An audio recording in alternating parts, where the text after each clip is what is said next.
예전 노래 중에 어머님은 짜장면이 싫다고 하셨어 하는 가사의 노래가 있었죠. 그 노래를 들으면서 너무 제 이야기 같아서 많이 울었던 기억이 나요. 저는 짜장면과 인연이 굉장히 깊거든요. 짜장면으로 인해 엄마와 제가 새로운 삶과 사랑을 찾았거든요. 지금은 짜장면이고 탕수육이고 먹고 싶으면 아무 때나 실컷 먹을 수 있지만 먹고 싶어도 돈이 없어서 먹지 못한다는 건 평생의 한으로 남더라고요. 그래서 좋은 마음으로 사정이 딱한 사람들을 종종 돕곤 했는데 그로 인해 전혀 뜻밖의 사건이 벌어지게 될 줄은 저도 예상하지 못했답니다. 오늘은 그 놀라웠던 일을 말씀드리려고 해요. 엄마와 제가 처음부터 둘만 살았던 것은 아니었어요. 엄마는 사람들이 잘 알지도 못하는 시골에서 태어나 살았는데 도시가 빠르게 발전하고 있었던 곳과 동떨어진 농촌 마을이었다고 해요. 엄마는 그 동네에서 가장 논을 많이 소유하고 있던 10남매 부동의 집 단칸방에 새들어 살고 있었는데 오다 가다 그 집 넷째 아들이랑 눈이 맞아버렸대요.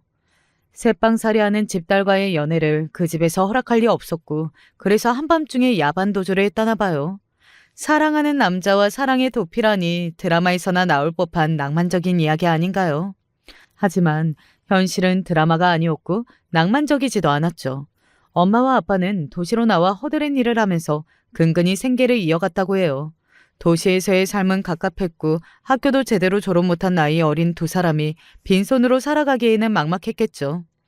도련님같이 편안하게 살던 아빠는 그런 생활을 견디지 못했고 어느 날부터인가 술독에 빠져 살았대요.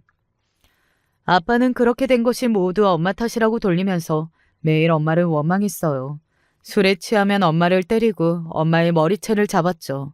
제가 태어나기 전부터 그랬고 제가 태어난 이후에도 마찬가지였어요.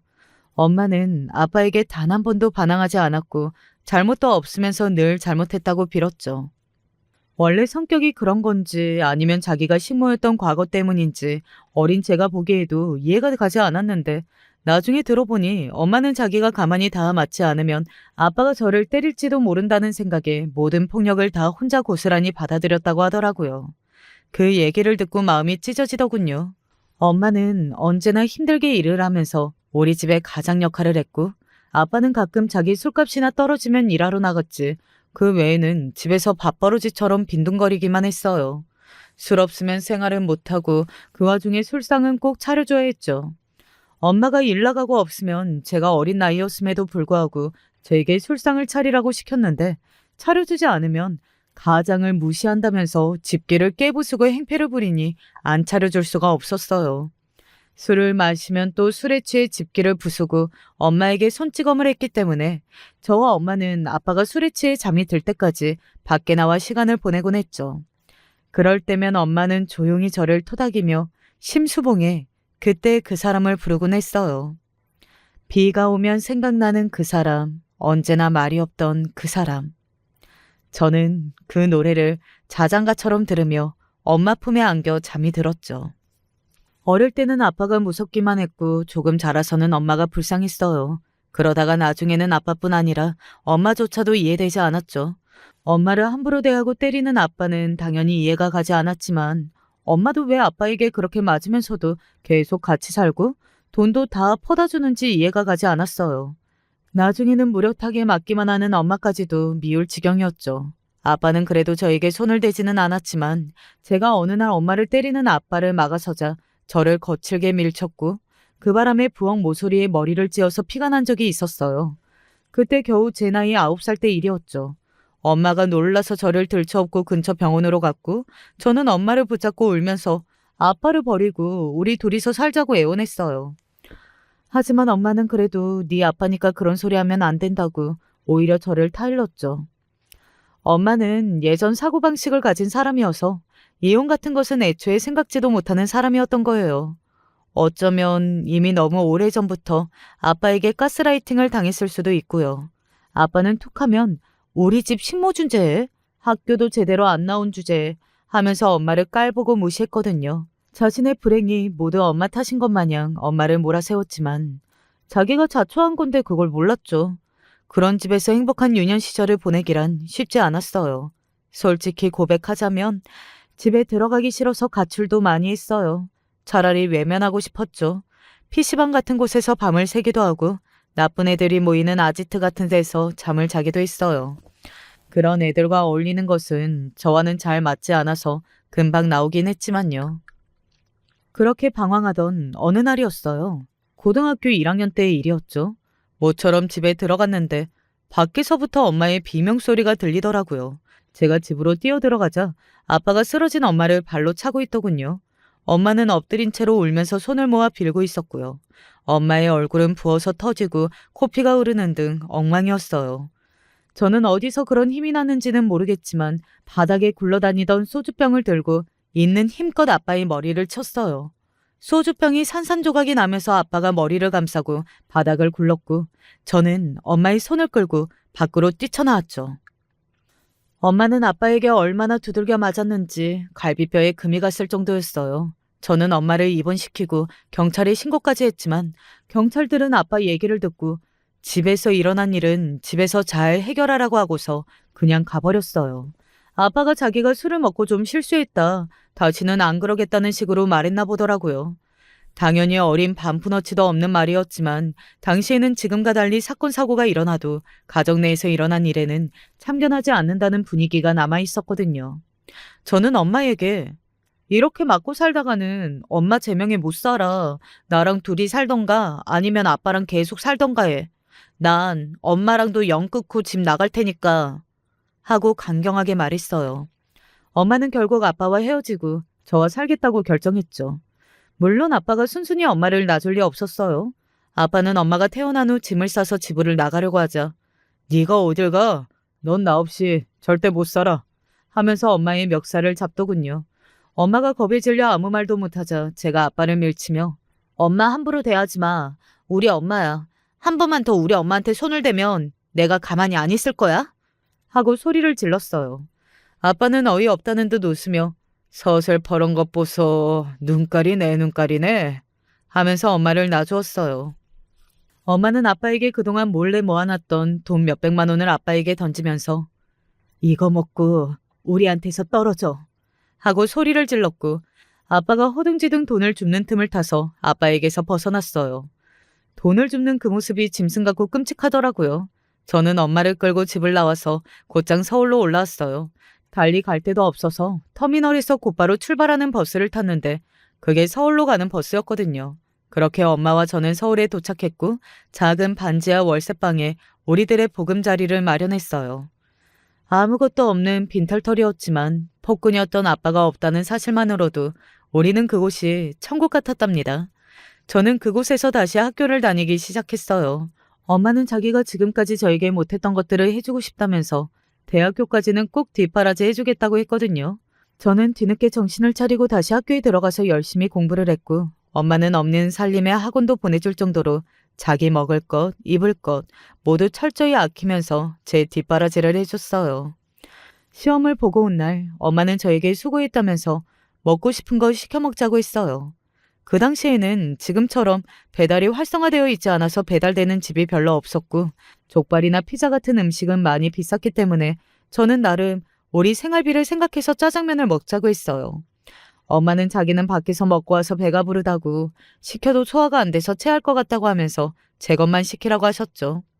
하는 수 없이 한 그릇 시켜서 맛있게 먹고 나면 엄마는 제 입을 아기처럼 닦아주며 미소 짓고 계셨어요.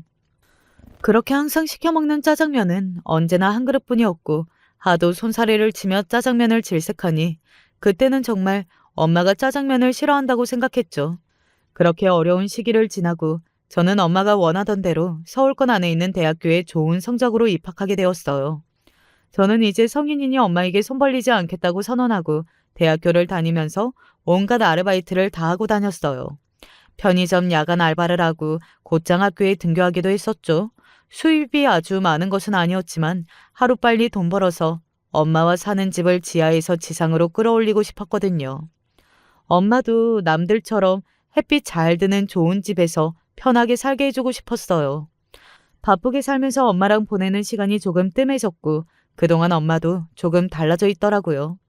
일이 일찍 끝난 어느 날 집에 와서 엄마를 오기를 기다리고 있었는데 엄마가 평소와 달리 조금 늦게 들어오더라고요. 전에 보지 못했던 화장도 하고 옷도 나름 신경 써서 입은 게 티가 났어요. 엄마, 연애해? 제가 바로 물어보자 엄마가 당황해하면서 허둥거리더라고요. 그 모습이 엄마인데도 불구하고 소녀처럼 귀엽던데요. 딱 봐도 데이트하고 온 모양이었는데 나이가 들고 세월이 지나갔어도 엄마 역시 여자더라고요. 엄마도 제대로 된 남자 만나서 연애 좀 하라고 등 떠민 게 저였거든요. 어떤 남자야? 딸한테 다 털어놔봐. 제 말에 엄마는 수줍어하면서 연애사를 털어놓았어요. 제가 돈을 벌기 시작하면서 엄마에게 맛있는 것도 마음껏 좀 사 먹으라고 용돈을 조금 쥐어줬었거든요. 엄마는 제가 바빠져서 집에 잘 안 들어오고 혼자 집에서 밥 차려 먹기도 귀찮아서 제가 시험본을 시켜 먹었던 중국집에서 혼자 짜장면을 사 먹어 보았대요. 사실 자기도 짜장면이 먹고 싶었는데 돈이 없어서 저만 먹이고 엄마는 참았던 거였다고 하더라고요. 그렇게 가끔 혼자 중국집에서 늦은 저녁을 먹는데 주방에서 셰프가 간짜장을 만들어서 가져다 주더래요. 그러면서 하는 말이 맨날 짜장면만 드시던데 이런 것도 있으니 먹어보시죠 했대요. 엄마는 간짜장을 그때 처음 먹어봤고 너무 맛있어서 손뼉을 치면서 좋아했대요. 다음에 가서는 짬뽕을 먹어보고 다음에는 울면을 먹어보고 그런 식으로 새로운 메뉴에 눈을 떴다네요. 생전 처음 먹어보는 맛에 어린애처럼 좋아하는 엄마의 반응을 그 셰프님이 좋게 보셨나 봐요. 그렇게 인연이 되어서 사귀게 되었다고 하더라고요. 저는 폭력적이었던 아빠에 대한 기억도 있고 해서 엄마가 만나는 사람이 어떤 사람인지 너무 궁금했어요. 또 이상한 사람 만나서 고생할까봐 걱정되더라고요. 그래서 엄마가 데이트하는 현장을 몰래 나가서 지켜보기로 했죠. 덩치도 크고 조금 무섭게 생긴 아저씨였는데 엄마를 좋아하고 아끼는 게 눈에 보이더라고요. 직업도 확실하고 적어도 아빠처럼 엄마를 불행하게 할 것 같지는 않았죠. 무엇보다 엄마가 행복해하는 게 좋더라고요. 하지만 엄마의 행복은 오래가지 않았어요. 엄마는 항상 소화가 잘 되지 않는다고 늘 소화제를 달고 살았는데 병원비를 아낀다고 병원을 잘 가지 않고 유통기한이 지난 소화제만 먹곤 했었거든요. 제가 물어봐도 괜찮다고만 했고요. 그러다 어느 날 제가 학교에서 수업을 듣고 여느 때처럼 엄마에게 전화를 했는데 엄마가 하루 종일 전화를 안 받더라고요. 무슨 일 있나? 하고 저녁에 엄마와 만나서 물어보니 별일 아니라고 하더라고요. 그날이 사실은 엄마가 의사에게 암 말기라는 이야기를 듣고 온 날이었어요. 엄마는 병원에서 치료 시기가 너무 늦어서 해줄 수 있는 게 없다는 말을 듣고 왔고 처음에는 정말 좌절하고 하늘을 원망했대요. 이제야 사는 게 즐거워졌는데 왜 하늘은 자기를 이렇게 괴롭게 하는지 하늘에 대고 고래고래 소리를 질렀대요. 그러다가 모든 울분을 쏟아내고 가장 먼저 남겨질 제가 생각이 났대요. 엄마는 남은 생을 제가 슬퍼하면서 병간호에 시간을 쏟는 것보다 지금과 똑같은 행복한 시간을 보내고 싶었고 그래서 제게 숨겼던 거죠. 저는 그 사실을 돌이킬 수 없어진 후 알게 되었고 엄마에게 좀 더 관심을 가질 걸 후회했어요. 엄마는 제게 시한부라는 사실을 숨겼지만 아저씨에게는 숨기지 못해서 다 말했대요. 아저씨는 처음엔 많이 슬퍼하셨고 다음날 바로 엄마에게 반지를 내밀며 청혼을 했다고 해요. 남은 시간 매일 매 순간 행복하게 해주겠다고 하면서요. 좋은 분이죠. 엄마는 처음에는 거절하다가 아저씨가 받아줄 때까지 끊임없이 청혼하자 결국 받아주기로 했대요. 엄마가 결혼할 생각을 하고 있다고 해서 저도 그 아저씨를 소개받았어요. 아저씨는 긴장한 듯 저를 쳐다보지는 못했지만 순진한 사람인 것은 알 수 있겠더라고요.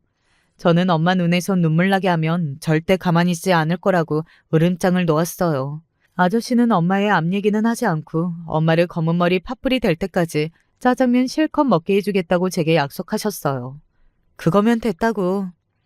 저는 시어머니처럼 아저씨로 허락했어요. 엄마의 결혼식에 저는 제가 엄마의 엄마인 것처럼 드레스를 피팅해주고 같이 부케 고르고 한복도 맞췄어요. 엄마는 수줍은 신부가 되어 처음으로 결혼식장에 섰죠. 제 눈에는 세상에서 가장 아름다운 신부였어요. 아저씨도 엄마의 모습을 보고 눈물을 흘리시더라고요.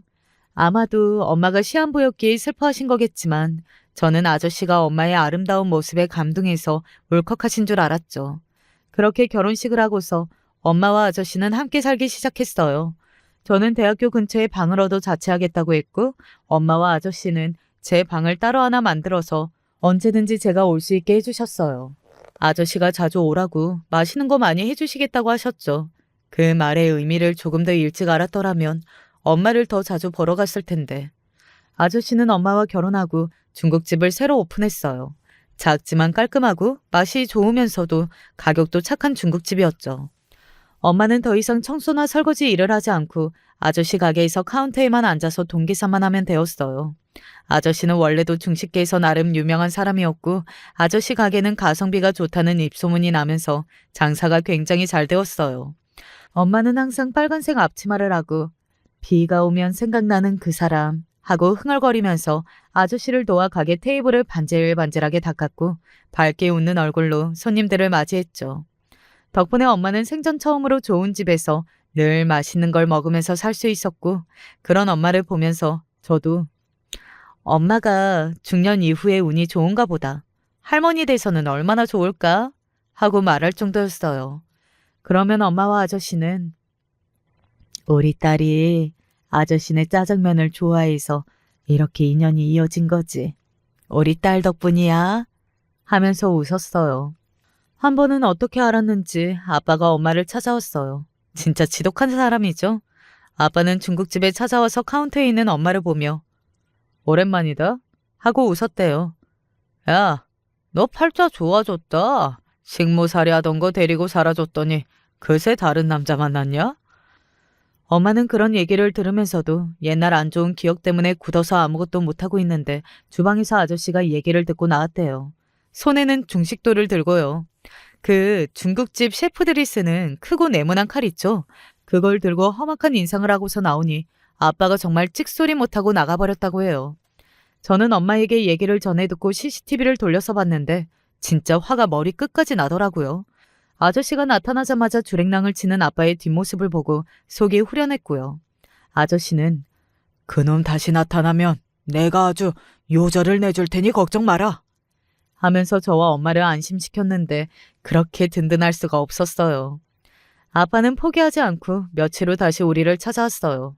이번에는 저를 찾아왔죠. 학교 끝나고 집에 들어가던 길이었는데 밖에서 저를 계속 기다린 모양이더라고요. 아빠는 저를 보더니 못 알아보겠네 우리 딸 했어요.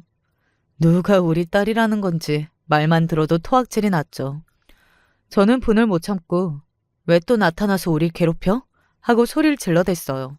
아빠는 알았으니까 용건만 간단히 말하고 갈게. 너네 잘 산다며? 나 돈 좀 빌려줘. 내가 빚이 좀 많아서 그래. 아빠한테 그 정도는 해줄 수 있는 거 아니야? 하더라고요. 저는 기가 막혀서 누가 당신 아빠야? 아빠 노릇 한 번이라도 한 적 있어? 하고 따졌지만 아빠는 그럼 네가 내 속 물려받고 살고 있는데 내 딸 아니야? 하더군요. 그러면서 돈 빌려주면 다시는 네 엄마 안 괴롭힐게 하는데 잠시 갈등이 되었어요. 그냥 돈 몇 푼 쥐어주고 떼어낼까 하고요. 그렇게 고민하고 있는데 엄마가 맨발로 허둥지둥 뛰어왔어요. 집에서 저를 기다리다가 제가 악을 쓰는 소리를 듣고 밖을 내다보니 아빠가 보여서 당장 뛰쳐나온 거였어요. 엄마는 이제껏 들어보지 못한 비명 같은 소리를 지르며 울부짖었어요. 나만 괴롭히면 됐지. 왜 내 딸까지 찾아와서 괴롭혀. 이 버러가지 같은 놈아. 내 딸 앞에 또다시 나타나면 그땐 진짜로 너 죽이고 나도 죽을 거야. 엄마가 마구 날뛰면서 주변에 있던 돌을 주워 아빠에게 던졌고 그 서슬에 아빠도 물러나더라고요. 엄마는 자기가 죽고 나서도 아빠가 저를 쫓아다니면서 돈 달라고 괴롭힐지도 모른다는 생각에 이성을 잃었대요. 살 날도 얼마 남지 않았는데 아빠가 가게를 찾아왔을 때 아무 말도 못했던 것이 억울해서 마지막으로 모든 울분을 다 쏟아내고 싶기도 했다고 하네요. 엄마는 미친 사람처럼 악을 쓰고 날뛰다가 헛구역질하기 시작했는데 입에서 울컥 피가 나오더라고요.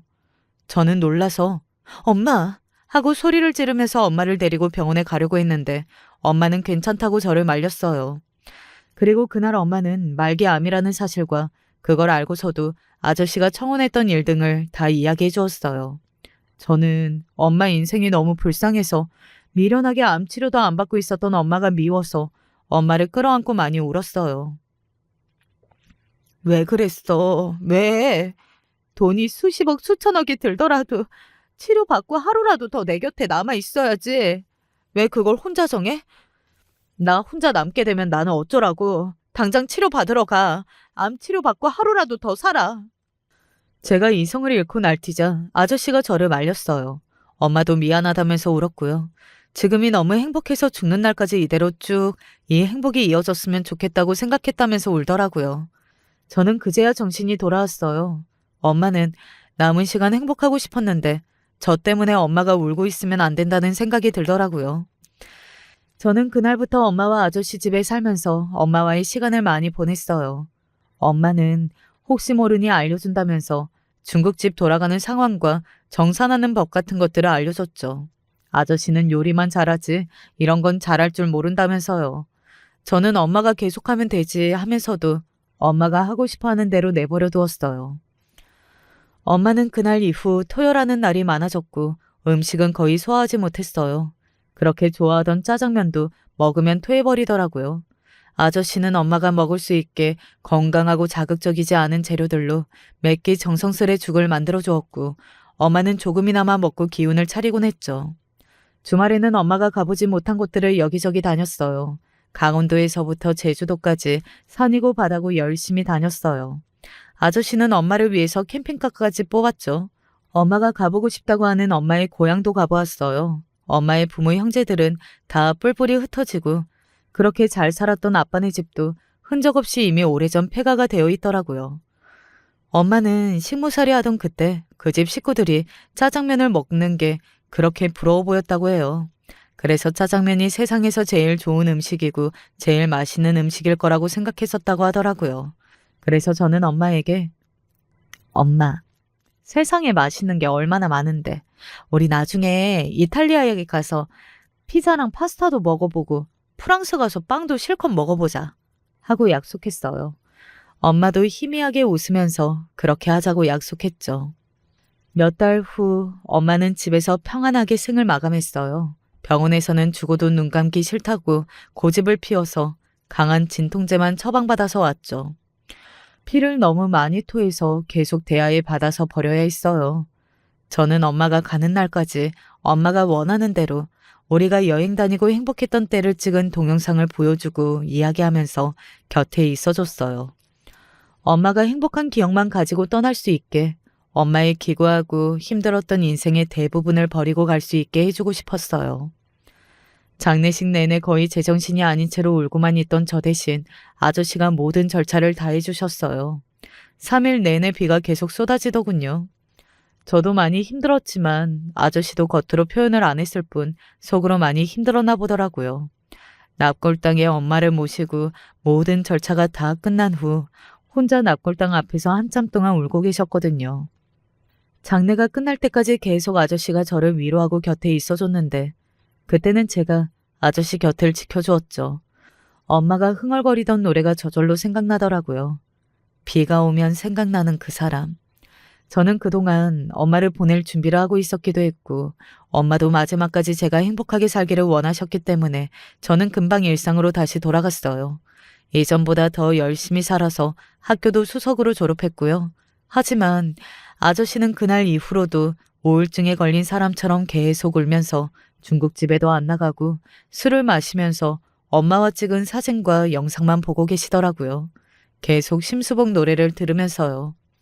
사실 이제 아저씨와 저는 그냥 남남이라고 생각했기 때문에 엄마 돌아가시고 나서 저는 다시 자취방으로 돌아갔어요.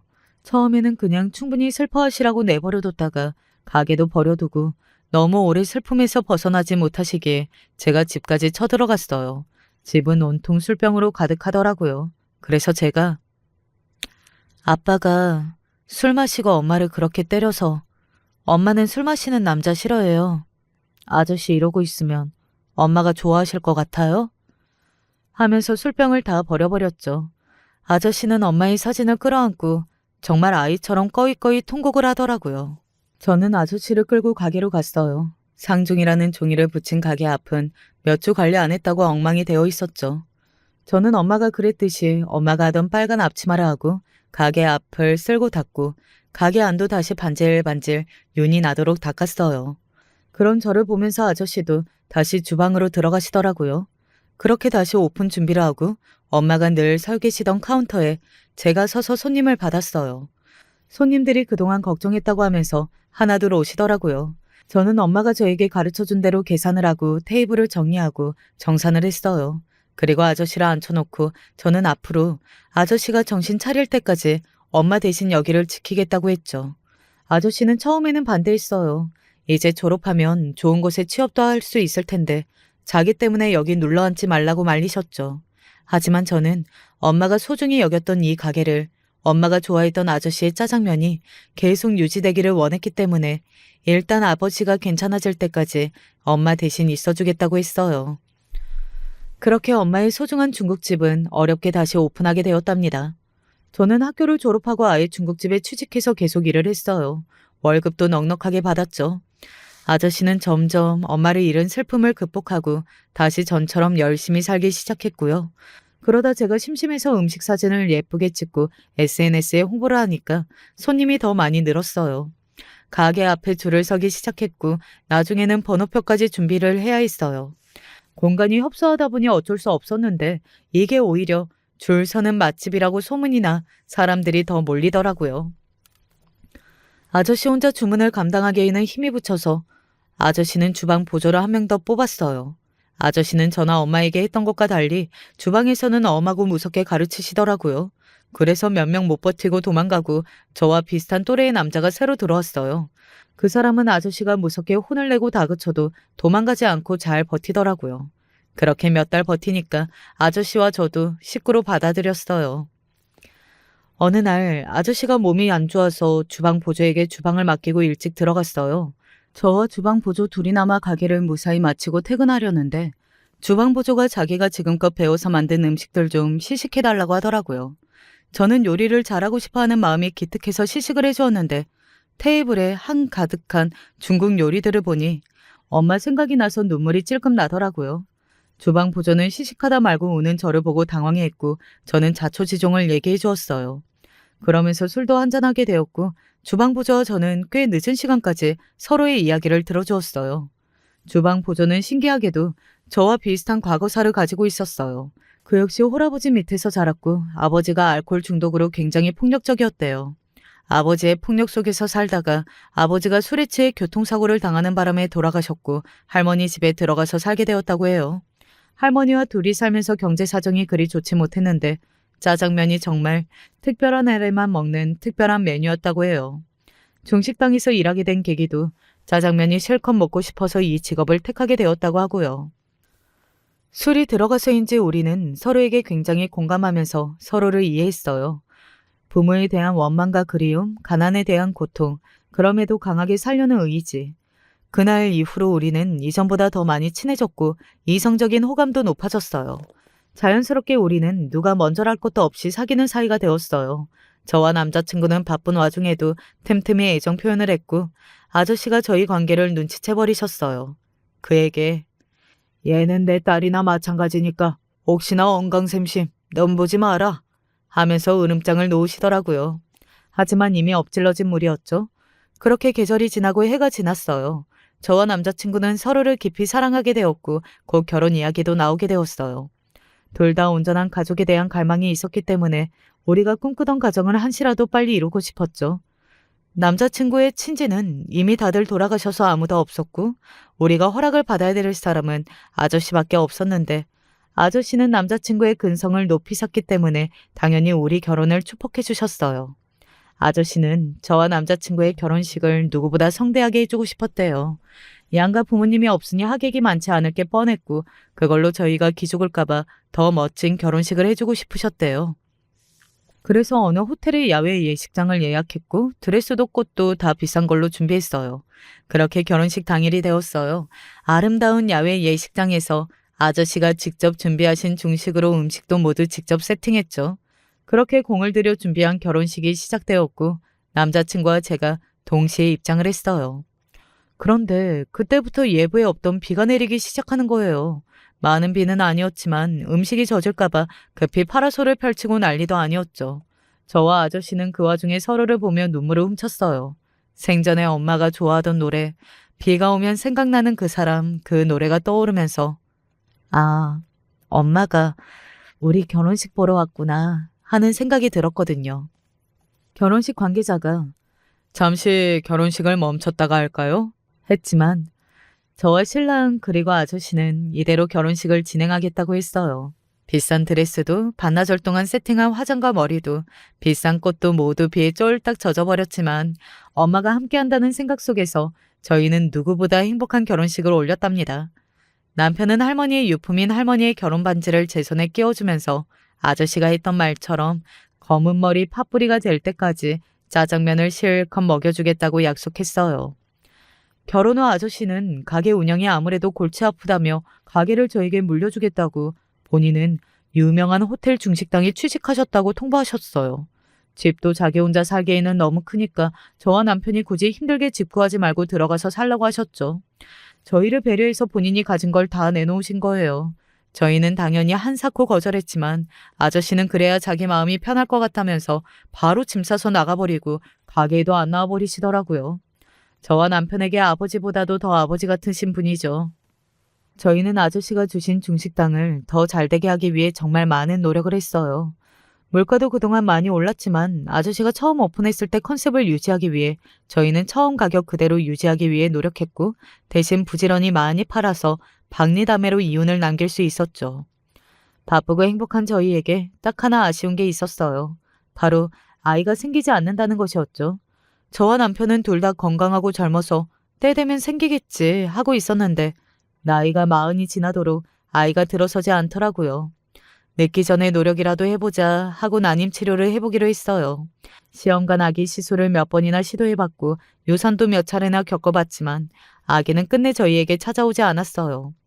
오랜 시술과 유산으로 인해 몸도 마음도 많이 무너져버린 상태라 아기는 우리가 아무리 노력한다고 해도 가질 수 없는 것이라고 인정하고 포기하게 되었어요. 좀 더 일찍 노력해볼 걸 하면서 후회도 많이 했죠. 저와 남편은 아시다시피 단란한 가정을 누구보다 원하던 사람이었으니까요. 그 이후 왜 이렇게 지나가는 아기들만 보면 눈물이 나던지 아기를 보면 늘 눈을 떼지 못했어요. 남들은 쉽게 가지는 아기인데 그 개차반이던 아빠도 저를 낳고 키웠었는데 왜 나는 못 가지는지 하늘이 원망스러웠어요. 신이 있다면 참 얄궂고 못됐다. 날 정말 싫어하시나 보다 하고 하늘을 쏘아보기도 했죠. 그렇게 시름에 젖어서 살아가던 어느 겨울날 저녁이었어요. 그날도 겨울비가 추적추적 내려서 저는 엄마를 그리워하며 심수봉 노래를 혼자 흥얼거리고 있었죠. 비가 와서인지 다른 때에 비해 손님도 얼마 없었고 남편도 일찍 가게 문을 닫기로 했어요.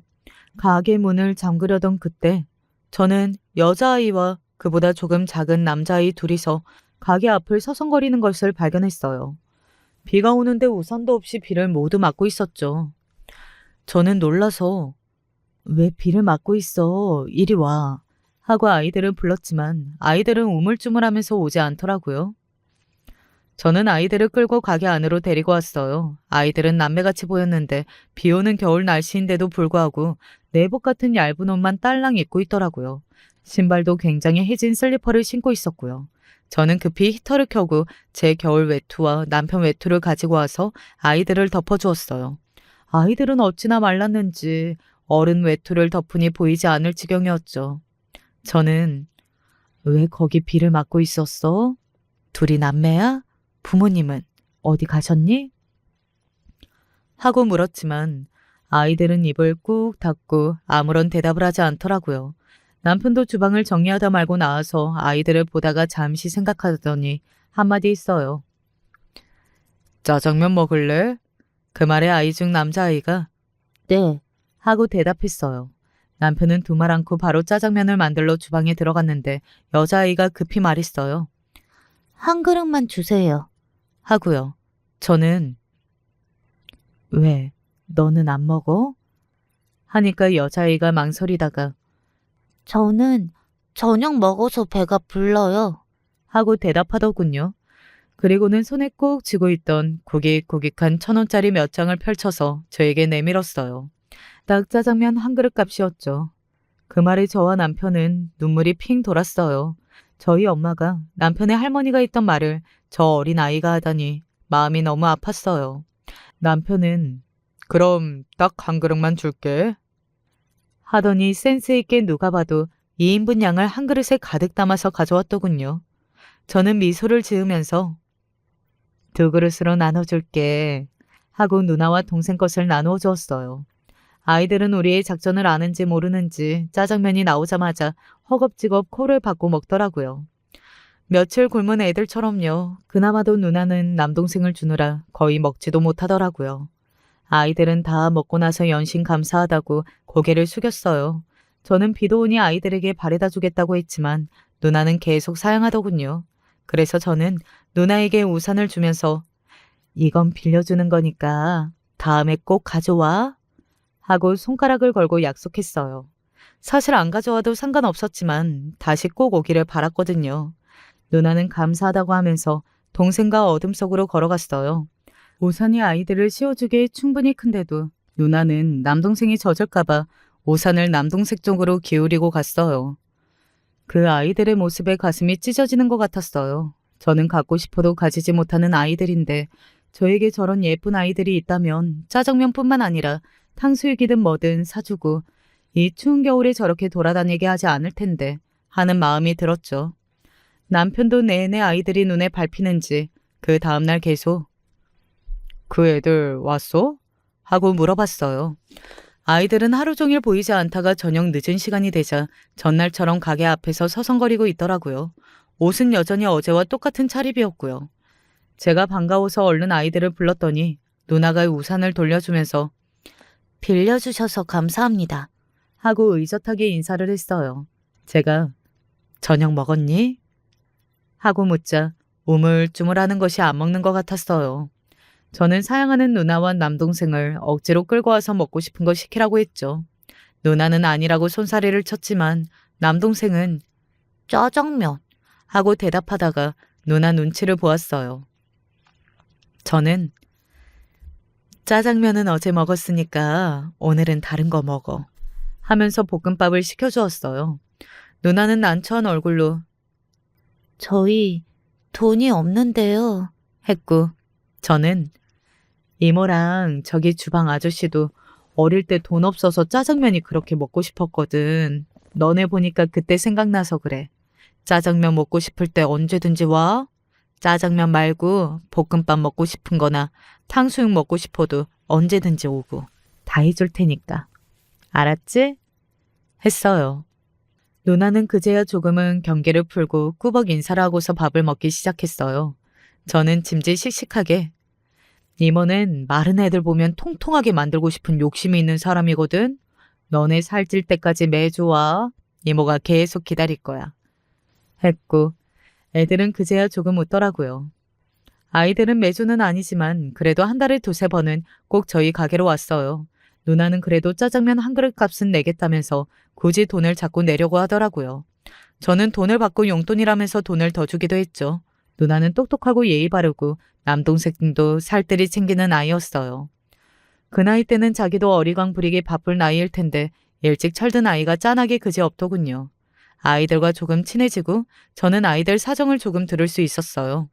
예상했듯이 아이들은 저와 남편처럼 불우한 가정 환경 속에서 살고 있더라고요. 엄마와 아빠가 이혼해서 엄마가 두 아이를 키우는데 제가 판단하기로는 애초에 엄마란 사람은 애들을 키울 생각보다는 양육비 때문에 애들을 데리고 온 것 같았어요. 아이들은 돌보는 사람 없이 둘이서만 살고 있었고 엄마는 어디서 뭘 하는지 사나흘에 한번 집에 올까 말까 하는 것 같더군요. 가끔 집에 와도 술에 취해서 잠만 자다가 간다고 했죠.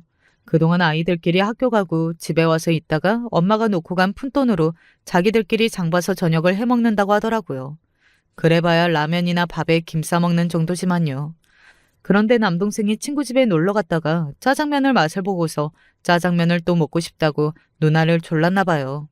누나는 그래도 동생 먹이고픈 마음에 자기는 굶고 동생만 먹이겠다고 집을 나선 거였고요. 들어보니 누나 나이도 이제 겨우 10살이던데 어쩜 그런 마음을 가질 수 있는지 아이가 안쓰럽고 내내 마음이 쓰였죠.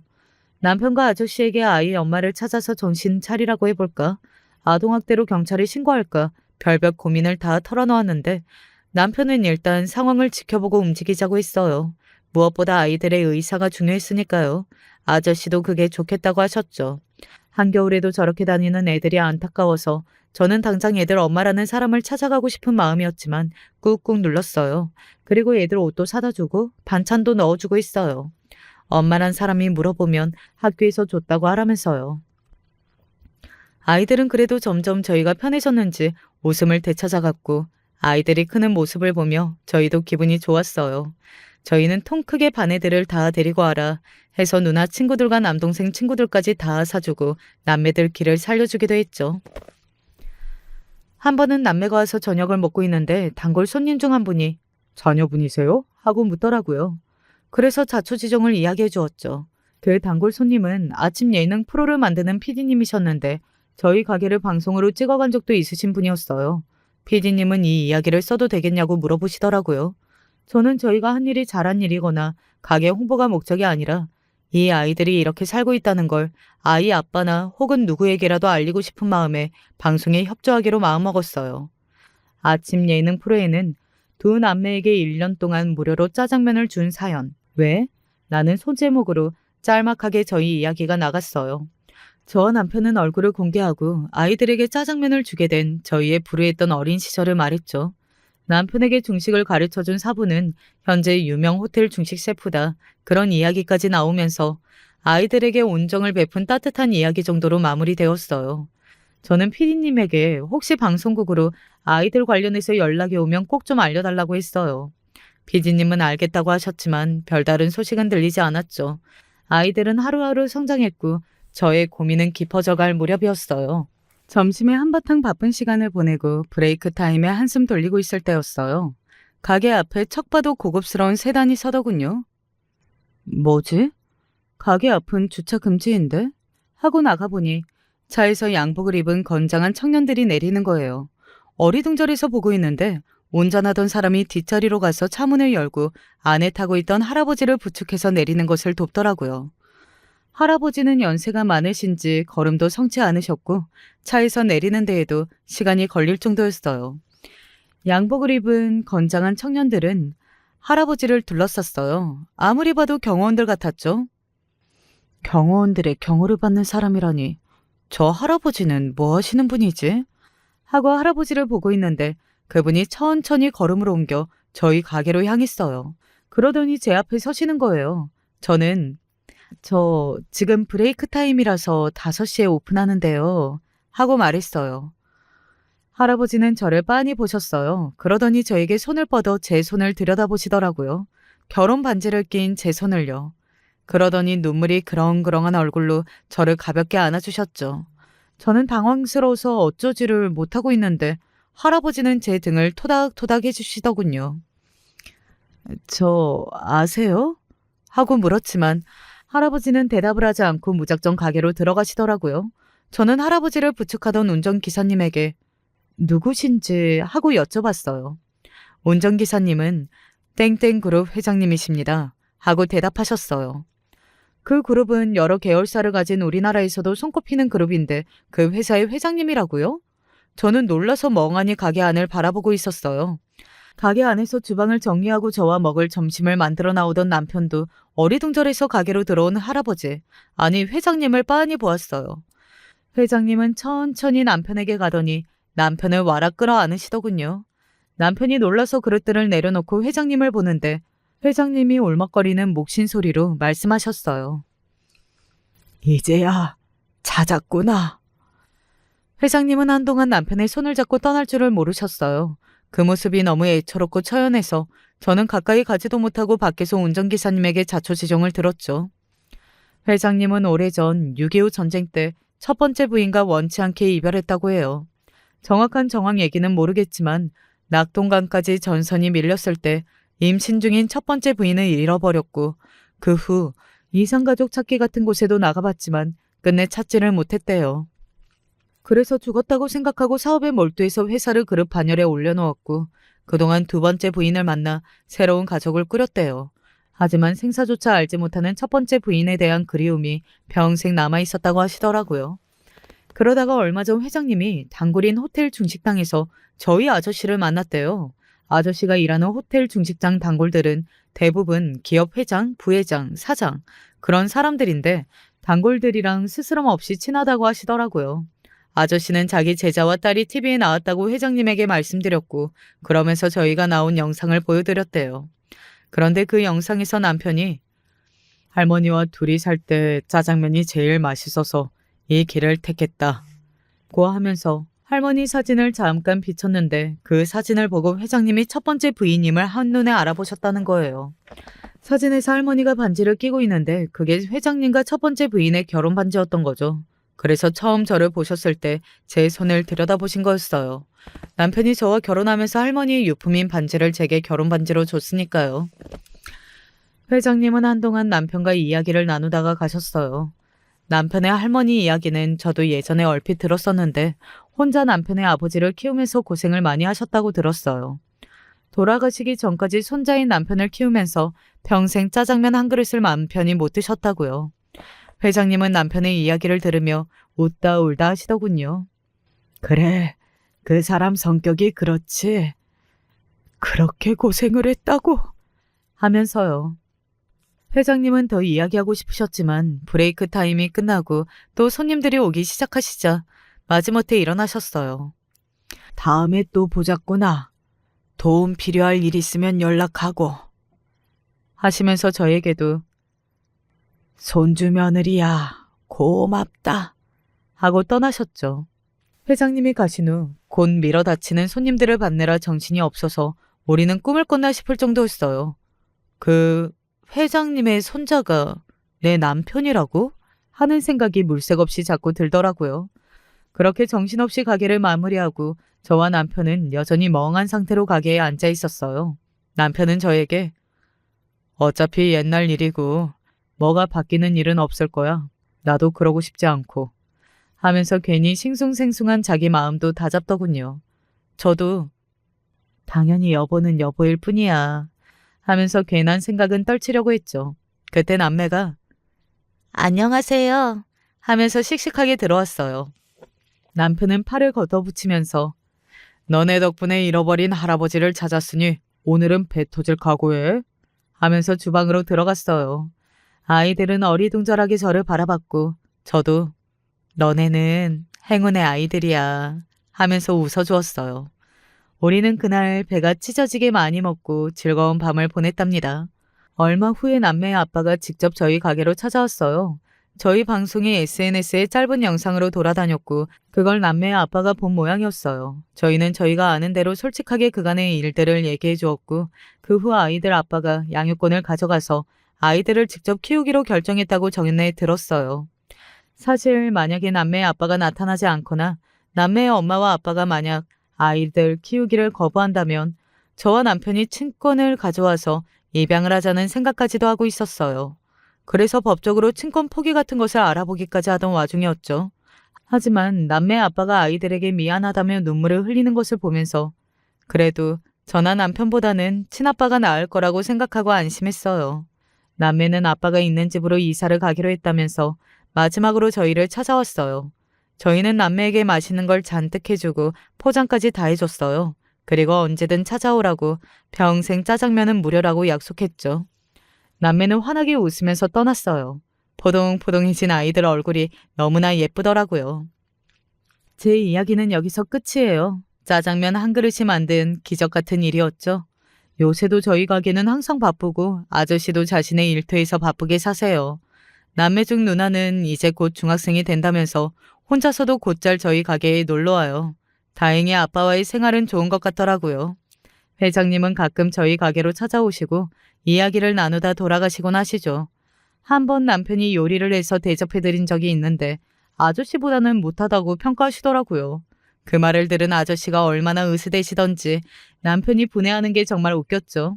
솔직한 마음으로는 그래도 남편이 그 그룹 손자인데 만약 정말 우리가 잘못되거나 하면 모른 채 하시지는 않겠지? 하는 약간의 기대 심리는 있어요. 하지만 거기에 흔들리지 않으려 마음을 다잡고 살고 있죠. 저는 지금 저를 아빠처럼 아껴주는 아저씨와 저를 세상에서 가장 사랑해주는 남편과 엄마가 소중히 여겼던 중국집이 있어 마음만큼은 회장님보다 부자라고 생각하거든요. 앞으로도 남편과 아저씨가 했던 말처럼 검은 머리 팥불이 될 때까지 짜장면과 함께 행복하게 살려고 합니다. 비 오는 날엔 가끔 엄마를 그리워하면서요. 요즘 젊은이들도 삶이 힘들겠지만 제가 어렸던 시절에는 정말로 그날 그날 목숨이 붙어 있는 것만으로 겨우 감사하며 지내야 했던 때가 있었어요.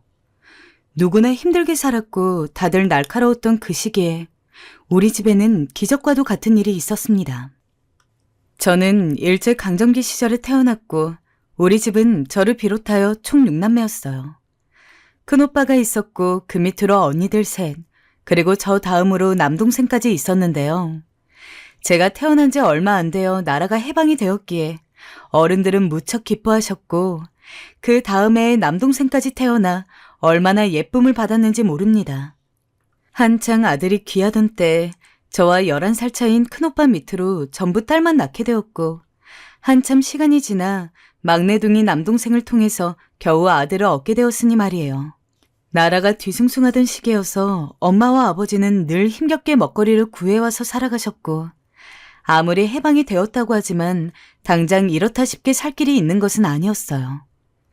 우리 6남매를 낳고 나니 엄마 몸도 성하지 않아서 늘 아프다는 소리를 달고 사셨고 큰오빠와 언니가 늘 산에서 나무를 뜯어오고 동냥을 해서 겨우 먹거리를 만들어 먹곤 했어요.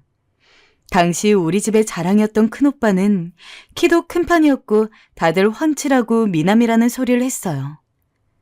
옆 동네에서도 사윗감이라고 눈여겨보는 아줌마들이 많았고 엄마에게도 오빠는 아주 큰 자랑이었습니다. 동네 사람들은 늘 엄마에게 오빠를 칭찬했었어요. 우리 영훈이 같은 미남이 어디 있어. 아주 큰 인물이 될 거야. 그럼요. 우리 영훈이가 최고예요. 우리 집 기둥이자 장남이죠. 오빠는 한눈에 봐도 엄마를 쏙 빼닮은 얼굴에 눈도 부리부리했고 남자답게 다부지게 생겼다면서 여학생들도 많이 고백을 해왔었어요. 저도 나름 투박한 외모와 달리 미남인 오빠가 꽤 자랑스러웠는데요. 엄마와 아버지는 당시 19살이었던 오빠를 당연히 곧 장가 보내야 된다고 생각하고 있었고 누구한테 보내게 될지 여러모로 고민이 많으셨던 것 같아요. 그때는 해방을 겪은 직후란 상당히 뒤숭숭했나 봅니다. 사람들이 제대로 자리를 잡고 적응을 하기에 5년이란 시간은 긴 것도 짧은 것도 아니었는데 그때 저희 아버지는 먼 지방에 내려가 있어서 한동안 얼굴을 못 보고 있었습니다. 엄마 혼자 연락도 잘 안 닿는 아버지를 기다리며 마냥 아들의 혼사를 미룰 수 없어 곤란했다고 합니다.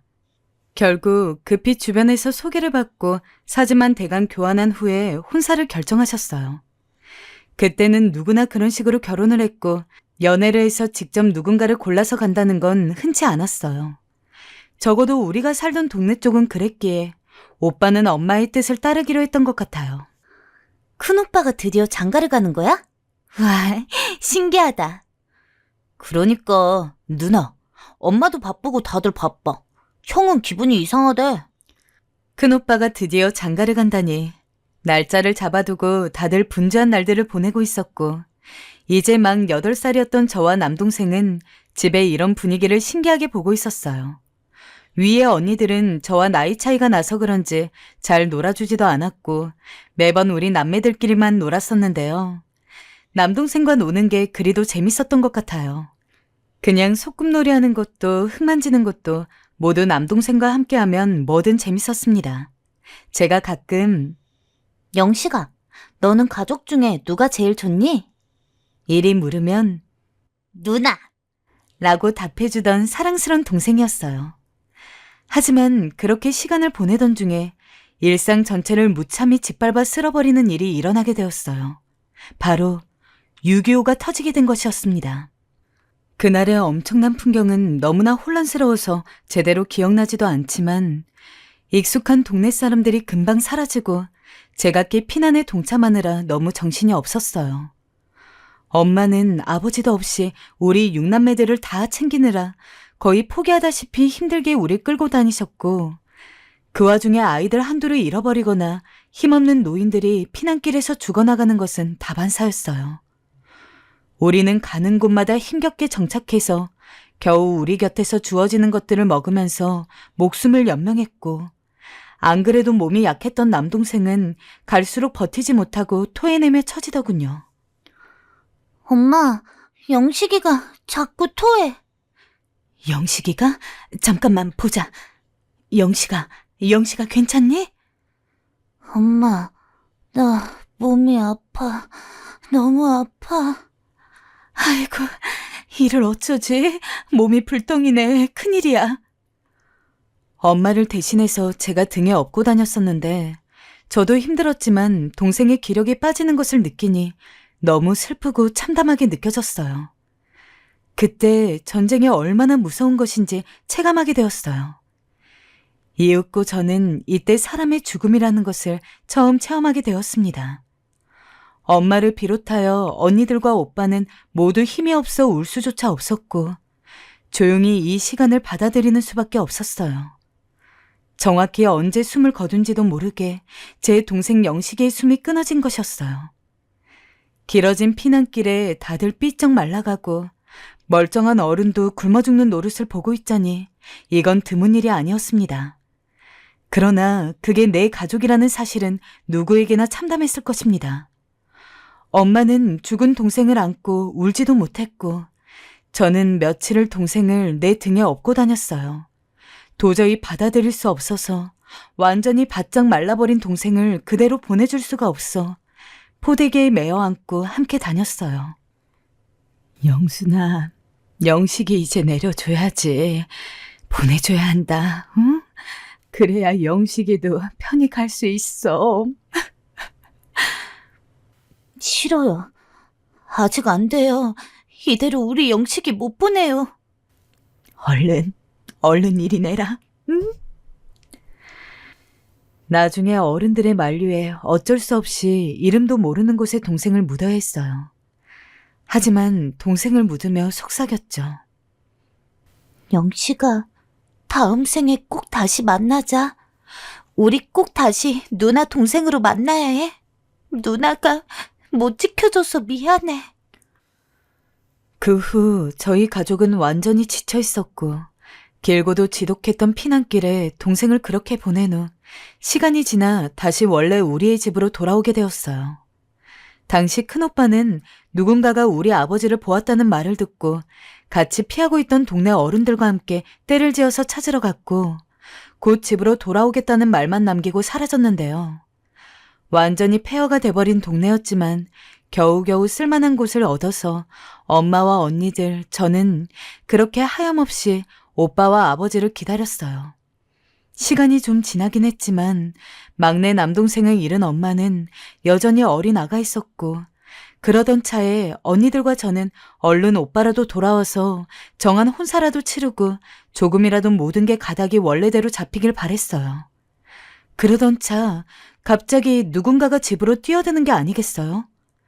눈을 뜨이게 할 만큼 무척이나 좋은 소식과 그리고 믿을 수 없는 끔찍한 소식이 함께 들어오더라고요. 아버지? 언니의 목소리가 분명 맞는데 아버지를 외치는 소리에 놀래서 저도 뛰어나갔어요. 온 누더기를 뒤집어 쓰고 지쳐 보이는 아버지가 서 있더군요.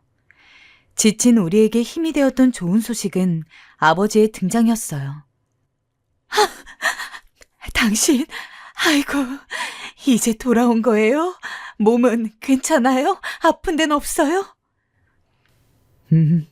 다들 잘 지내고 있었어? 다친 데는 없어?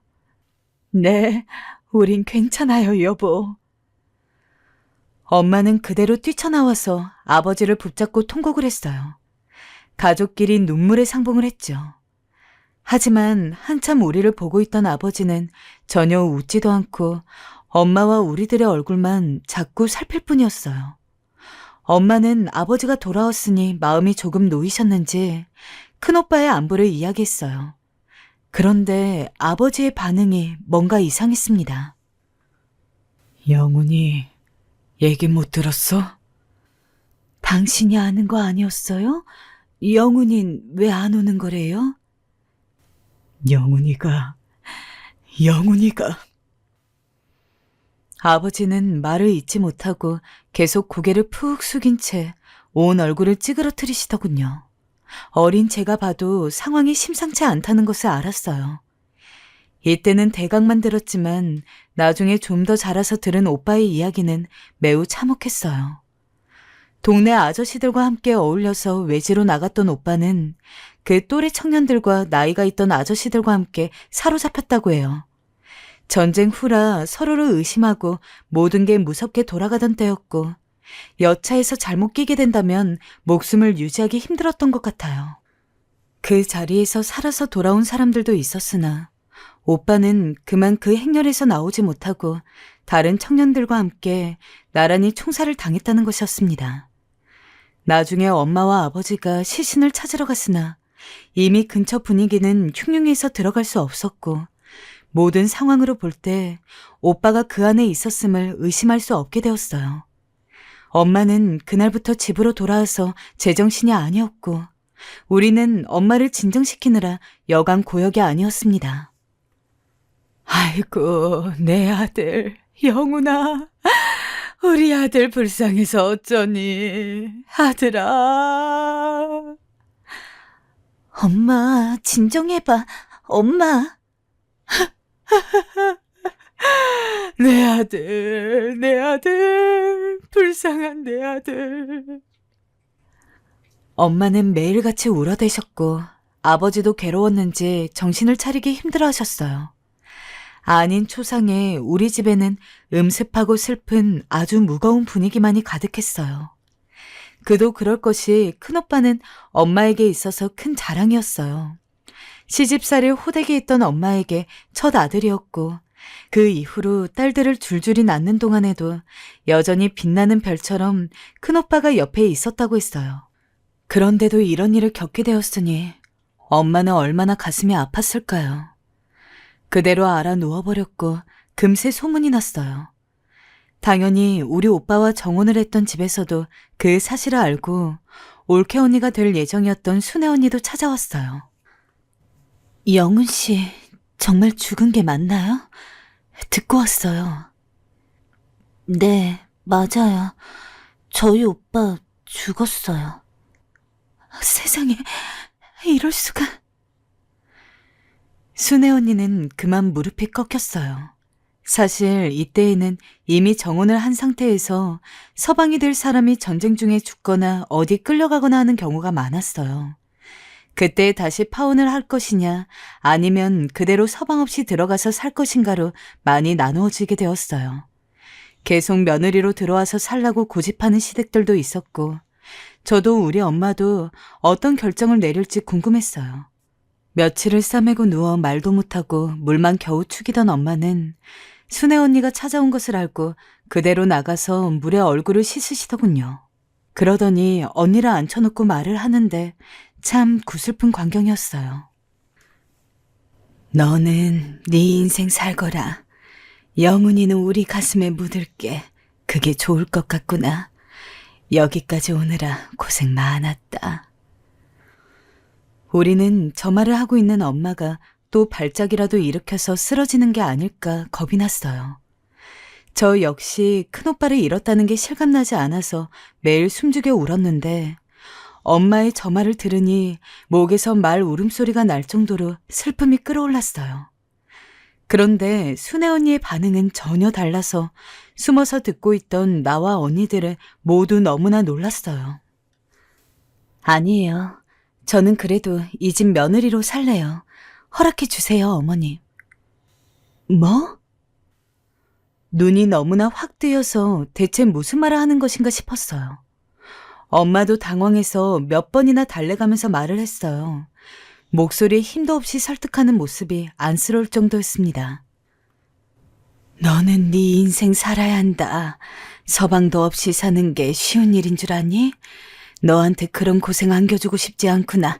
그냥 다른 남자를 찾거라. 아니에요. 전 이 집 며느리가 되고 싶어요. 부탁드려요, 어머님. 얘가 정말? 네, 정말로 순애 언니는 결국 엄마의 말을 전혀 들으려고 않고 정한 호산날에 홀로 가마를 타고 우리 집으로 시집을 왔어요. 그 집에서도 반대가 대단했다고 하던데 사실 이렇게 시댁에서 거절을 하고 파혼을 이야기하면 당연히 끝나는 게 맞았어요. 그런데 순애 언니는 한사코 죽은 서방에게 시집을 오겠다며 우리 집으로 들어왔어요. 자기가 나서서 들어오겠다고 하는 경우는 많지 않았기 때문에 동네 사람들도 다들 당황스러워했고 엄마와 아버지도 어쩔 줄 몰라 했어요. 사실 그 혼산날을 아무것도 없이 보내게 될 엄마가 걱정스럽기도 했지만 맞아줄 서방도 없이 가마를 타고 천연하게 들어오는 올케 언니의 모습도 만만치 않게 구슬프고 괴로웠어요. 아버지는 이 모습을 그대로 두고 볼 수 없다며 나가버리셨고 저와 언니들이 덤덤하게 올케 언니를 맞았어요. 그렇게 우리 집으로 들어온 올케 언니는 엄마의 만류에도 불구하고 나서서 자기 마음대로 행동하는 게 아니겠어요? 어머니, 쉬세요. 밥은 제가 할게요. 순애야, 그러지 않아도 된대도. 아니에요. 몸도 편찮으시잖아요. 제가 할 수 있어요. 저 밥 잘 지어요. 맡겨주세요.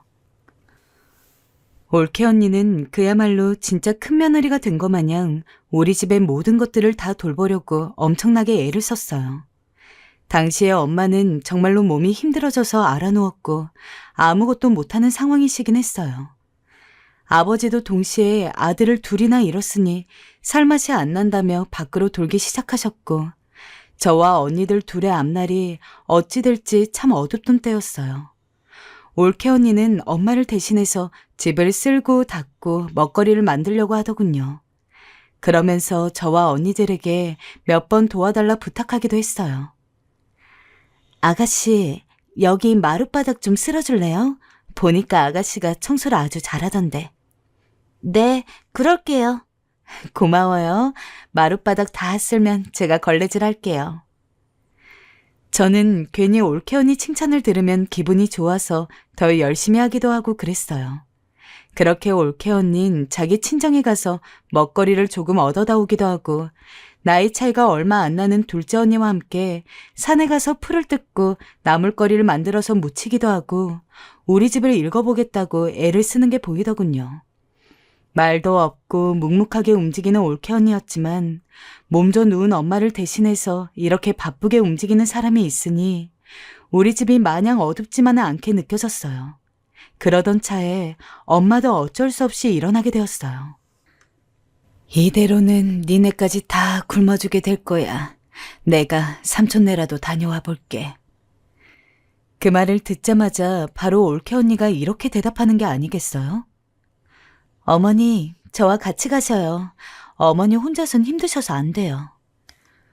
결국 엄마는 올케 언니와 함께 몇 시간을 걸어 삼촌 댁에 도착했고 아주 조금의 돈을 빌려오셨어요.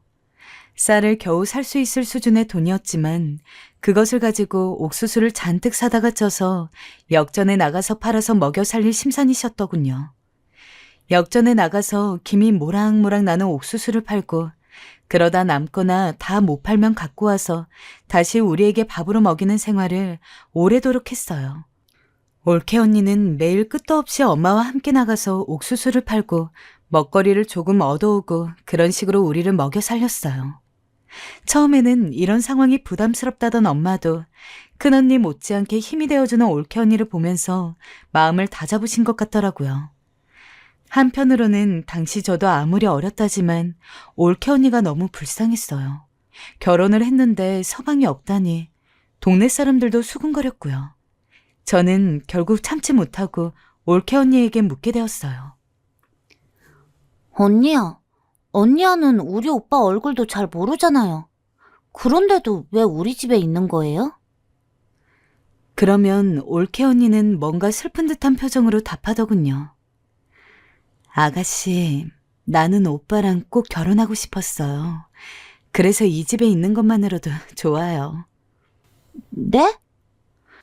오래전부터 난 오빠를 좋아하고 있었거든요.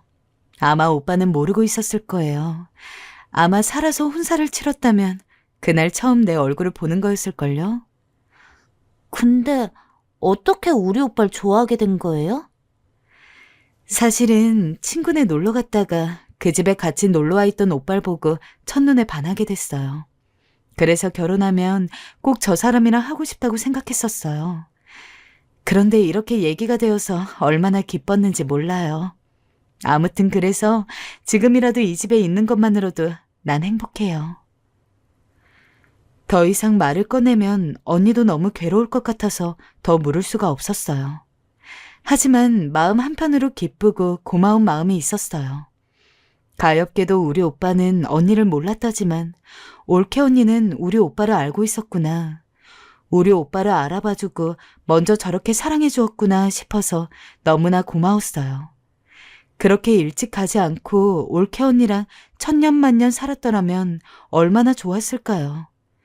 이제서 언니가 왜 우리 오빠도 없는 집에 와서 이렇게 지극정성으로 엄마에게 잘하고 같이 어렵고 가난하게 살면서 힘든 생활들을 계속하는지 알겠더군요. 어머님, 불이 잘 안 떼져서 방이 식었어요. 이불을 많이 깔긴 했는데 그래도 추울 수 있으니 말씀하세요. 그래, 순애야, 고맙다. 올케 언니는 이불을 몇 겹씩 깔고 어디서 또 구해온 천들을 대서 우리 엄마가 편히 누울 수 있도록 늘 잠자리를 만들어 주었어요. 아랫목은 늘 엄마 자리로 해주고 나와 언니들이 다 잠든 것을 확인해야 그새 잠에 들었어요. 어느새 정말 가족의 일부처럼 그렇게 지내게 되었고 틈틈이 나의 공부까지 봐주면서 올케 언니의 하루는 너무나 바쁘게 흘러갔어요. 아침이면 그 누구보다 일찍 일어나서 집을 닦고 또 치우고 있는 먹거리로 아침을 차려서 엄마 앞에 놓아드리고 나와 언니들도 말끔하게 챙겨주곤 했어요. 이렇게 몇 년이 지나다 보니 우리 모두 순애 언니를 가족으로 받아들이게 되었어요. 올케 언니는 당연한 듯 엄마를 따라다니면서 같이 역전에 나가서 이것저것 팔기 시작했고 마치 아버지를 대신해서 가장이라도 된 양 돈벌이에 얼마나 열심히였는지 모릅니다. 옥수수 사세요. 감자 사세요. 이거 진짜 맛있어요. 한번 잡숴보세요. 옥수수가 오늘 진짜 달고 맛있어요. 여기 하나 주세요. 네, 감사합니다. 내일 또 와주세요. 몸이 좋지 않은 데다가 평소 숫기도 없어서 아무것도 못하고 있던 엄마에 비해 올케 언니는 이렇게 해야 집안을 살린다는 각오가 있었는지 얼마나 강단 있게 잘 파는지 몰라요. 이듬해부턴 저도 여기에 같이 껴서 따라 나갔고 셋이서 함께 팔고 오곤 했어요. 그러다 보니 옆에서 같이 먹거리를 내놓고 있는 할머니들도 도와주면서 열심히 같이 팔아드렸어요. 가끔 역전 앞에서 아름들이 나무 껍데기를 벗긴다고 하면 다 같이 달려들어서 벗겨내는 등 올케 언니와 얼마나 함께 붙어 다니면서 시간을 보냈는지 모릅니다. 그렇게 어느덧 3년이 되려는 차에 엄마가 올케 언니를 다시 앉혀놓았어요. 순애야, 이제 나가거라. 다른 남자 만나서 시집가거라. 이 말을 듣는데 건너방에서 얼마나 떨리고 무섭던지 저 말을 올케 언니가 받아들일까봐 겁이 났어요. 잘 지내고 있는데 왜 엄마는 또 올케 언니를 쫓아보내려는지 이해가 되지 않았어요. 올케 언니 역시 바로 받아치며 말하더군요. 어머니, 왜요? 저는 어머니 곁에 있고 싶어요. 하지만 엄마는 전에 없이 단호하게 야단치듯이 말했어요. 너는 아직 젊어. 과부로 살게 할 수도 없다. 내일 당장 짐 싸서 나가거라. 어머님, 진심이세요? 그래, 네가 안 가면 내가 널 직접 내쫓을 거야. 그런 상황 만들게 하지 말아라. 그 말을 하는 엄마의 목소리는 매서웠고 올케 언니는 고개를 푹 숙였어요. 정말 안 될까요? 좀 전에 네 어머니가 왔다 가셨어. 어머니가요? 그래, 딸을 돌려달라 간곡히 부탁하시더구나. 나로서도 너를 여기 두는 건 아무래도 못할 짓 같다. 이제 가거라. 그간 고마웠다. 올케 언닌 그 다음날 정말 떠났어요. 엄마는 며칠간 무척이나 괴로워하셨어요. 오빠를 잃었던 때와 다름없을 정도로 알아누우셔서 언니들과 제가 번갈아가며 죽을 끓여다가 먹여드려 했어요. 저는 올케 언니와 가장 정이 많이 들었기 때문에 인사도 제대로 못하고 그렇게 보내게 된 것이 무척 슬펐어요. 나에게 많은 이야기도 해주었고 공부도 가르쳐주고 이야기도 들려주고 너무 좋았는데 말이에요. 지금 생각해보면 엄마는 모든 것이 다 올케 언니를 위해서 이렇게 결정한 것이었을 거예요. 그런데 얼마 가지 않아 우리는 생각지도 못했던 소식을 듣게 되었습니다. 다들 그 소식에 너무나 마음이 허했죠. 글쎄, 영훈이네 시집 갔던 순애 말이야. 금세 다른 집으로 시집 갔다나 봐. 근데 그게 뭐 흉인가? 애초에 서방도 없는 집에 갔잖아. 젊은데 과부 만들 일이 있어. 그거야 그렇지. 아무튼 다른 집으로 갔다니 영훈이네가 좀 씁쓸하겠어. 동네 아줌마들이 수군대는 소리를 들어보니 아예 없는 말 같지도 않았고 확인해보니 정말로 올케 언니는 새로 시집을 간 게 맞더군요. 엄마는 엄마답게 의연하려 하셨어요. 엄마, 들었어? 언니가. 들었다. 순애 아직 20몇 살밖에 채 안 되었잖아. 아기도 낳을 수 있을 텐데 붙잡고 있어선 안 되지. 잘 되었구나. 우리 가족들은 그렇게 이 상황을 되도록 빨리 잊기로 하고 입 밖으로도 올케 언니의 이야기를 서로 꺼내지 않으려고 했어요. 엄마는 여전히 몸이 아프신 상태였고 아버진 그 와중에도 잠깐 돌아오시기는 했으나 이내 못 견디고 또 나가버리더군요. 매번 올케 언니와 함께했던 일들을 이제는 저와 언니들이 같이 하면서 역전에서 음식거리들을 팔고 둘째 언니가 식당에서 일을 하면서 조금씩 끼니를 때우게 되었어요. 그렇게 다시 삭막해진 우리 집에서 저는 깊은 우울감을 느끼면서 올케 언니와 보냈던 시간들을 떠올리곤 했어요. 저와 터울이 훌쩍 나서 기억이 많지 않은 큰오빠보다 어쩌면 올케 언니와 붙어서 지냈던 그 3년 정도의 시간이 왜 그렇게 좋았던 것일까요? 그런데 이후로 도통 믿을 수 없는 일들이 펼쳐지게 되었어요. 거의 1년 가까이 발길을 끊었던 올케 언니가 다시 우리 집에 발을 들이게 된 것이었어요. 아니, 순애야, 네가 여기 웬일이야? 다시는 오지 말라고 했잖니. 엄마는 몹시 놀라서 자리에서 일어나셨지만 그래도 왠지 모르게 반가운 기색이 역력했어요. 올케 언니 옆에는 웬 남자분이 있고 올케 언니의 배는 크게 불러 있었어요. 딱 봐도 임신을 했다는 것을 알 수 있었어요. 귀여워하는 올케 언니의 말은 가슴을 벅차게 했어요. 어머니, 저 이 사람이랑 결혼했어요. 아기도 가졌어요. 그래서 인사드리러 왔어요. 그래, 그랬구나. 어머님, 그간 보고 싶었습니다. 아가씨도요. 순애야. 올케 언닌 다른 집에 시집 가서도 우리 엄마에게 여전히 며느리 노릇을 하겠다며 새 신랑을 데리고 인사까지 하러 온 것이었어요. 엄마의 눈시울이 금방 붉어졌어요. 올케 언니와 결혼한 남편분은 그런 내용을 다 알면서도 이해해 주었고 이후로도 계속해서 우리 집을 찾아왔어요. 아기가 태어나고서도 우리 엄마에게 찾아와서 안겨주었고 올 때마다 쌀과 반찬거리들을 갖고 와서 마루에 한창 펼쳐놓고 가곤 했습니다. 한 번도 빈손으로 온 적이 없었어요. 아이고, 고마워라. 이게 다 무엇이니? 별거 아니지만 가져왔어요, 어머님. 식구들이랑 다 같이 드세요. 엄마가 고마워하면 올케 언닌 씩 이빨을 드러내고 웃곤 했죠. 갓난쟁이를 데리고 와서 우리 엄마에게 안겨주었을 때의 엄마의 표정을 잊을 수 없어요. 우리 집은 남자씨가 다 끊겨서 이제 아기를 볼 일이 없는데 순애니가 아기를 이렇게 보여주는구나. 예쁘기도 해라. 저와 언니들도 있지만 엄연히 우리 집 남자였던 큰오빠의 아내였던 언니가 데려온 아기이니 엄마는 이렇게라도 생각하고 싶으셨나 봐요. 너무나 고맙게도 올케 언니는 매달 한 번씩 꼭 우리 집을 자기네 친정집인 양 들려주었고 아기가 자라는 것도 보여주고 늘 먹거리를 양손에 무겁도록 들고 왔어요. 하지만 그러던 어느 날 큰일이 생기고 말았습니다.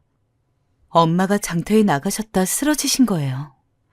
엄마는 그 길로 시름시름 앓기 시작했고 계속 피를 토하셨어요. 아버지라도 있었으면 좋았을 텐데 그땐 아버지도 계시지 않았습니다. 저와 언니들이 계속 울면서 엄마를 간호했죠. 그러다 도움을 청하게 된 게 바로 올케 언니였어요. 언니, 우리 엄마가. 언니는 제 울음소리에 바로 득달같이 달려와 엄마를 모시고 병원으로 갔고, 다행히 엄마는 서서히 기력을 회복할 수 있었어요. 허나 엄마는 돈이 더 걱정이셨나 봐요. 순애야, 돈은 어찌했니? 어머니, 걱정하지 마세요. 제가 다 알아서 했어요. 내가 널 어쩌면 좋으니, 너에게 미안해서. 엄마는 올케 언니를 붙잡고 고맙다며 엉엉 우셨고, 올케 언니는 포근한 품으로 엄마를 감싸주셨습니다. 올케 언니는 계속해서 엄마의 병간호를 도왔어요. 저희들이 아무래도 어설프니 언니가 알아서 척척 화장실도 데려다 드리고 운동도 시켜드렸어요. 그렇게 해서 엄마는 예전과 같은 몸 상태가 되었고, 그 후 저희 가족은 올케 언니에게 더 잘하리라 다짐했죠. 그러던 사이 저도 시집을 갈 나이가 되었고, 올케 언니의 소개로 결혼을 하게 되었어요. 아가씨, 우리 아가씨가 이렇게 커서 시집을 가게 된다. 내가 다 기분이 이상해요. 아가씨는 어때요? 절 여전히 아가씨라 부르던 올케 언니는 제가 시집 가는 날 눈물까지 흘렸어요. 마치 절 외딴 곳에 보내는 어머니처럼 말이죠. 전 그런 올케 언니의 마음이 고마워 손을 잡으며 지금껏 돌봐줘서 너무나 고맙다고 속삭였습니다. 남편과 결혼하게 된 후엔 남편의 직장 문제로 고향을 떠나게 되었어요. 자연스레 그 좋던 올케 언니와도 연락이 끊기게 되었죠. 늘 잘 살고 있겠지. 마음 한켠 바라보면서 그렇게 올케 언니를 마음속에서 떠나보내고 있었습니다. 결혼 후 남편과 함께하는 삶은 한마디로 고단했어요. 아이 셋을 낳으면서 생활비가 너무 많이 들었고, 그에 비해 남편이 벌어오는 돈은 턱없이 적었어요. 남편의 직업이 교사였는데 그 당시의 월급으론 저와 우리 식구가 살기 빠듯했죠. 그래서 그때부터 저도 식당에 나가 일을 하기 시작했어요. 꼬박 서서 설거지를 하기도 하고 감자를 깎기도 하면서 어떻게든 보탬이 되려 했어요. 엄마, 나 이 옷 사주면 안 돼? 미연아, 이건 다음에. 엄마가 아직 월급을 못 받았어. 맨날 돈 없대. 왜 맨날 우리 집은 돈이 없어? 나만 맨날 똑같은 옷 입고 다닌단 말이야. 애들 보기 창피하다고. 아, 나 사줘. 사달라고. 아이들이 크자 생활고는 더 심해졌어요. 애들도 이제 우리 집이 다른 집에 비해 힘들다는 걸 알았고, 그래서인지 때도 더 잘 쓰고 투정도 심해졌어요. 그때부턴 이것저것 닥치는 대로 했던 것 같아요. 뭐든 돈이 될 수 있는 거라면. 하지만 왜 사람이 다급하고 절박하면 일이 더 되지 않는 걸까요? 제가 그리 허덕이고 있었을 때 불행이 찾아왔어요. 영순 씨만 알고 있어야 해. 내가 영순 씨한테만 알려주는 거니까. 영순 씨, 여기 돈 가진 거 있지? 그거 전부 끌어모아서 여기 투자해봐. 이 땅이 나중에 3배는 오를 거야. 네? 아니에요. 전 돈도 없고 그런 투자는 별로. 에헤이, 사람이 간이 작으면 안 돼요. 지금 사는 거 힘들지 않아? 나도 그렇고 내 친구도 여기 돈 넣어서 지금 50평짜리 아파트 살아. 아파트. 식당에서 만난 언니가 갑자기 부자 행색을 하면서 저를 찾아온 겁니다. 그러면서 이걸 얘기해 주는데 솔깃하더라고요. 솔직히 일확천금이 너무 급했던 시기라 마음 같아선 그냥 바로 조금이라도 모은 돈을 다 넣고 싶었어요. 근데 일단 남편과 상의해봐야 할 것 같기도 하고, 작은 문제도 아니라 거절하고 집으로 돌아왔죠. 사실 남편은 당연히 반대할 거라 생각했어요. 조심성도 많고 신중한 사람이었으니까요. 하지만 뭐? 아이, 그럼 해봐야지. 당신 눈으로 봤지? 그 사람 잘된 거. 네, 보긴 했는데요. 근데 이게 작은 돈이 아니라 괜찮을까요? 지금 우리가 이것저것 따질 처지야? 그냥 뭐든 기회가 생기면 해봐야지. 남편은 강경하게 해봐야 한다고 주장했고 저는 알겠다 했습니다. 하지만 예상하셨겠지만 얼마 후 그 언니에게선 연락이 없었고 먼지처럼 사라져버렸어요. 남편은 말을 잃었고 저는 정말 속이 너무 상해 아이들 앞인 것도 모르고 땅을 치며 울었어요. 이걸 어떡해. 아까워서 어떡해. 저희 상황은 처참했어요. 모은 돈 다 털어넣은 것뿐만 아니라 남편 아는 친구들한테까지 돈을 빌렸으니 한순간에 빚더미에 올라온 거였죠. 여보, 우리 이제 어떡해요? 우리 식구 뭐 먹고 사냐고요? 그걸 나한테 물으면 뭐 어쩌라고? 그니까 그런 정보를 왜 가지고 들어와? 옆편 내가 가만히 있을 것이지. 여보, 당신이 하자 했잖아요. 몰라. 입 다물어. 에이씨. 사람이 극한의 상황에 오게 되니 성격도 바뀌나 봅니다. 그 유순하고 점잖던 사람이 저에게 책임을 모두 돌리고 제 탓이라 비난하더라고요. 그러면서 직장도 갑자기 관두고 술 먹으며 돌아치기 시작했어요. 아마 다시 돌이켜봐도 그때만큼 힘들었던 때가 없었던 것 같아요. 남편은 집을 들어오지 않지, 아이들은 배가 고프다고 울어대지. 극단적인 생각마저 들 때였어요. 결국 저는 아이들을 안고 고향으로 잠시 내려갔습니다. 그리고 거기서 순애 언니를 다시 보게 됐어요. 어머, 아가씨 얼굴이 왜 이리 안 좋아요? 무슨 일 있어요? 아니, 그게 아니라 언니, 사실은... 막상 고향에 내려왔지만 가족들 걱정할까봐 속사정을 못 꺼내고 있었는데 순애 언니가 마침 집에 와 있던 터라 제게 저리 묻더라고요. 그리고 그만 전 언니 앞에서 엉엉 울고 말았습니다. 세상에 그런 일이. 아가씨, 일단 제가 닿는 대로 돈 빌려줄게요. 이거 갚아야 한다 생각 말고 그냥 받고 아주 나중에 여력이 되면 돌려줘요. 당시 순애 언니는 남편이 사업을 해서 돈을 좀 만지고 있었던 모양이에요. 제 얘기를 듣자마자 같이 슬퍼해 주더니 바로 서슴없이 돈을 내어주겠다 했습니다. 막말로 오랜만에 본 인연이고 가족도 아닌 사이인데 이렇게 도움을 주는 언니가 너무 고마웠어요. 그리고 그 돈을 가슴 안에 꼭 품으며 다짐했습니다. 반드시 잘 돼서 언니에게 이 돈을 다시 갚아주겠다고요. 아가씨, 언제든 말할 곳이 필요하면 나 찾아와요. 알겠죠? 순애 언닌 고향 같은 말투로 그리 마지막까지 절 달래주었어요. 전 어떻게든 구해온 이 돈을 가지고 그렇게 빚을 갚았고 다시 시작할 수 있었습니다. 빚이 사라지자 남편도 미안하다며 다시 집으로 돌아왔고요.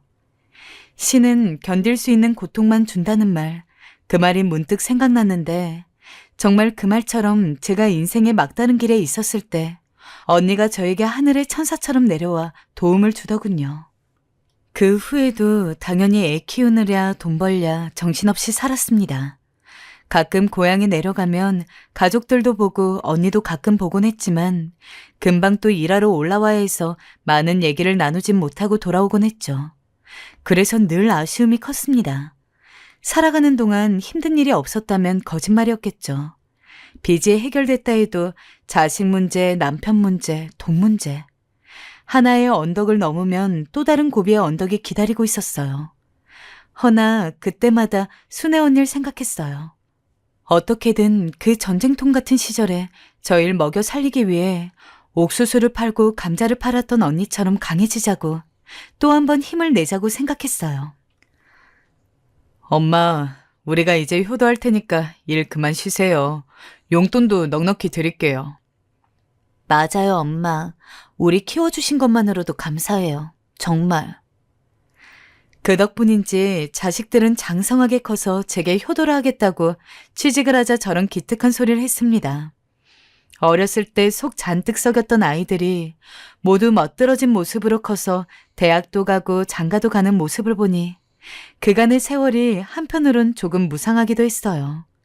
왜인지 모르겠지만 마음 한켠이 헛헛하기도 하고 그러던 중 갑자기 따스한 정을 주었던 올케 언니가 생각이 나더라고요. 늦었지만 올케 언니에게 돈도 갚고 싶었고 언니 얼굴을 마주보며 고맙다는 말도 하고 싶었어요. 하지만 제가 순애 언니를 찾아갔을 땐 언니는 이미 많이 아픈 상태였어요. 아가씨 왔어요? 언니. 이미 언닌 시한부 선고를 받은 지 오래였고 힘겹게 숨을 쉬고 있었죠. 아가씨 와줘서 고마워요. 아가씨 얼굴 보고 싶었는데. 저는 그만 언니 앞에서 울음을 참지 못하고 엉엉 울어버렸어요. 왜 하필 이 시기에 언니를 만나게 된 건지, 왜 이제야 언니를 찾게 된 건지 스스로가 원망스럽게 느껴졌어요. 허나 언닌 그 모든 마음을 안다는 듯 그저 편안한 얼굴로 제 볼을 쓰다듬어주며 고맙다는 말만 반복했어요. 정작 고마운 건 저였는데 말이죠. 그렇게 올케 언니와 귀중한 하루하루를 보내고 있던 어느 날, 순애 언닌 아무도 모르게 조용히 세상을 떠나고 말았습니다. 올케 언닌 살아생전 저희 가족을 위해 많은 일을 했어요. 가난했던 우리 집을 먹여 살렸고, 큰 병에 걸려서 우리 엄마가 세상을 떠나게 될 때에도 남편분과 함께 찾아와서 엄마의 장례까지 치러주었고, 빚에 허덕이던 절 도와주었고, 일찍 엄마를 떠나야 했던 큰오빠와 남동생이 보내준 천사가 아닐까 싶을 정도로 그렇게 오래도록 우리 가족 곁에 있어 주었어요. 오빠만 죽지 않았더라면 진짜 올케 언니를 우리 가족으로 데리고 있으면서 사이좋게 지낼 수 있었을 텐데, 이런 아쉬움이 컸지만 그런 마음을 알기라도 하는 듯 매번 빠지지 않고 모든 경조사를 챙겨주고 며느리 노릇을 야무지게 해냈던 올케 언니. 제가 지금의 남편을 만나 결혼을 할 때에도 모든 과정을 도와주고 저의 언니들보다 저를 더 잘 챙겨주었던 올케 언니. 먼저 세상을 떠났지만 저는 올케 언니가 세상을 떠날 때 우리 엄마가 가실 때보다도 더 울었던 것 같습니다. 그곳에서는 부디 큰오빠를 만나서 며느리 노릇도 올케 노릇도 잘 해놓으라고 말해보길 바라게 되더군요. 나는 누가 나에게 시킨다고 해도 올케 언니와 같은 인생을 살 수는 없을 것 같아요. 다들 그렇지 않나요? 내 인생에서 올케 언니와의 만남은 큰 기적이었고 축복이었어요. 전쟁이라는 아픔이 모든 것을 망쳐놓았지만 그 사이에서도 올케 언니가 피워낸 예쁜 꽃들을 보면서 용기를 내며 열심히 살아왔던 것 같습니다. 큰오빠를 잃은 슬픔이 컸지만 오빠로 인해 올케 언니라는 인연을 만날 수 있었으니 그 또한 감사히 여기고 싶어요.